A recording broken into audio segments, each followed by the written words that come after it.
Ward number 53 Dudhahi दक्षिणी पश्चिमी से जिला पंचायत सदस्य पद के कर्मठ, ईमानदार, जुझारू एवं युवा प्रत्याशी एडवोकेट संतोष कुमार। जी हाँ दोस्तों, संतोष कुमार जी को न भूलना है न भुलाना है। अपना बहुमूल्य वोट देकर भारी से भारी मतों से विजयी बनाना है। संतोष भैया जिंदाबाद जिंदाबाद जिंदाबाद। संतोष भैया जिंदाबाद जिंदाबाद जिंदाबाद। जीतेंगे भाई जीतेंगे, संतोष भैया जीतेंगे। जीतेंगे भाई जीतेंगे, संतोष भैया जीतेंगे।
जो हर वक्त तैयार होता है, असल में कबीले का वही सरदार होता है, जो करता रहता है जनता की सेवा दिन रात।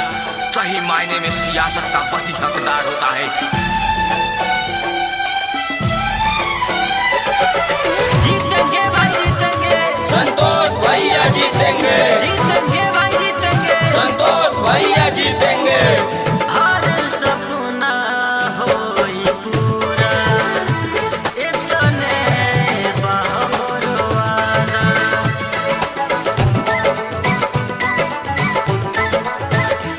हर सपना होई पूरा, इतने बाहर वादा।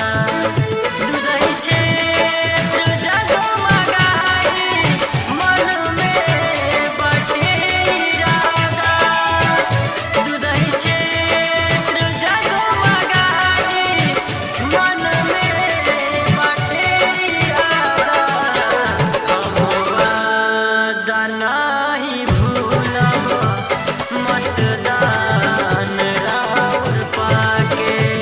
एगो वोट मांगतानी, रउआ से सिर झुका के। वार्ड नंबर 53 दुदही दक्षिणी पश्चिमी से जिला पंचायत सदस्य पद के कर्मठ, ईमानदार, जुझारू एवं युवा प्रत्याशी एडवोकेट संतोष कुमार।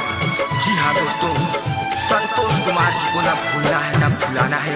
अपना बहुमूल्य वोट देकर भारी से भारी मतों से विजयी बनाना है। जीतेंगे भाई जीतेंगे, संतोष भैया जीतेंगे। जीतेंगे भाई जीतेंगे। संतोष भैया जीतेंगे। कोई न अब दलाली, चोली न घूसखोरी।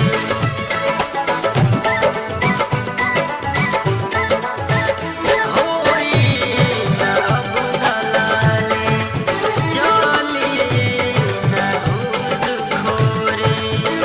अब विकास काम होई, बउआ के चारू ओरे। अब विकास काम होई, बउआ के चारू ओरे। के बार देखी अपना संतोष के जिता के। एगो वोट मांगे समी संतोष भैया जी के।